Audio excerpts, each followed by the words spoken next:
Olá pessoal, mais uma semana está se passando e nós estamos aqui para trazer mais uma palavrinha para vocês sobre oração, no nosso quadro 2 dedos de prosa sobre oração. E essa semana eu queria compartilhar algo, uma reflexão na verdade, com vocês, falando sobre chamado para interceder, chamado para orar. Será que existe uma pessoa chamada para orar? Será que precisa ter um chamado especial para oração, para intercessão? E eu queria compartilhar hoje uma palavrinha, até é uma base bíblica bastante usada para a área de oração, que é Ezequiel 22:30, e eu queria compartilhar essa passagem com vocês, que diz assim: E busquei dentre eles um homem que estivesse tapando o muro e estivesse na brecha perante mim por esta terra, para que eu não a destruísse, porém a ninguém achei.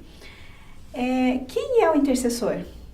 Será que existe uma pessoa chamada para isso? Será que a gente precisa parar e esperar Deus nos chamar para orar?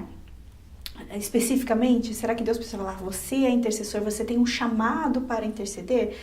E às vezes esse é um conceito que tem caminhado nas igrejas, que a gente tem visto na caminhada algumas pessoas às vezes que pensam assim, algumas pessoas que ensinam assim.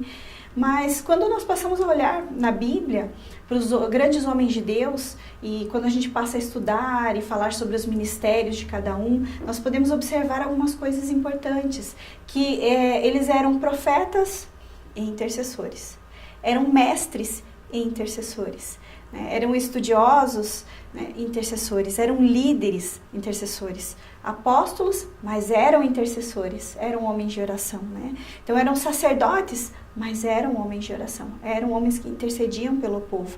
E aqui eu trouxe alguns exemplos também dentro disso, pensando, né, nos que foram chamados, os grandes homens de Deus, e a gente pode observar que Abraão suplicou por Ló, por seu sobrinho, Moisés intercedeu por Israel, Samuel orou constantemente por sua nação, Daniel orou pela libertação do seu povo, Davi suplicou pelo seu povo também, Cristo orou pelos seus discípulos, Neemias, enfim, apóstolo Paulo, né? Então nós podemos ver a igreja orando por Pedro. Então nós podemos olhar que a intercessão é para todos, é para o cristão, é um desafio para nós que depositamos a nossa fé em Jesus.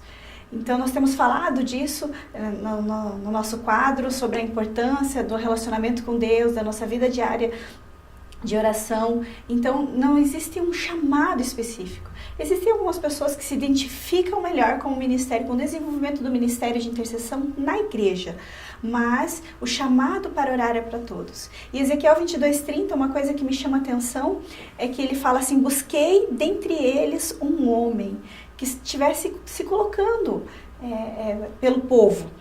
E essa passagem ele estava falando assim, Deus estava falando, busquei entre eles, estava buscando entre o seu povo, alguém que estivesse com o coração aberto. E ele estava buscando homens dispostos a se colocarem a favor do povo, buscando pelo povo para que o povo não fosse destruído. E Deus, ele busca em nós um coração de intercessor, um coração disposto a orar.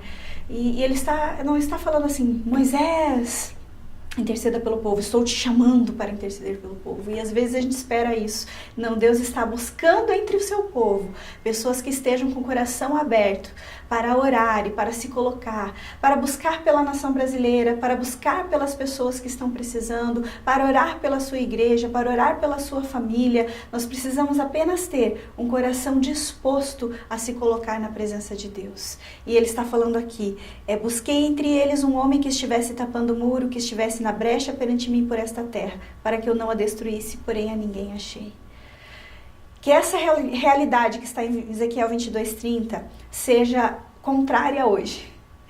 Que Deus encontre em nós um coração disposto a se doar em oração pelas causas das pessoas lá fora, pela nossa nação, pelas nações, pelas pessoas que estão precisando, pelas crianças, pelas mulheres, pelos jovens, pelos idosos. E são tantas causas e tantas pessoas e tantas razões pelas quais nós podemos nos colocar diante de Deus em favor, né, para que Deus derrame a sua bênção. Afinal, Deus age na vida do homem a pedido do próprio homem. Deus não vai invadir a vida de ninguém. Ele espera que nós possamos tomar uma atitude e nos colocarmos diante da presença dele, em favor do seu povo, em favor das pessoas. Então eu deixo esse desafio aqui. Intercessão. Quem é o intercessor? O chamado é para quem? É para você que está com o coração aberto, Porque Deus está com seus olhos passando pela terra, no meio do seu povo, em busca de um coração que esteja aberto para ouvir e se dedicar e se colocar na brecha e se colocar à disposição do Senhor para ser usado como fonte de bênção para esta terra. E eu deixo esse desafio aqui, que esse coração aberto, que esse coração disposto, Deus possa encontrar na minha vida e na sua vida. Deus abençoe a semana de vocês.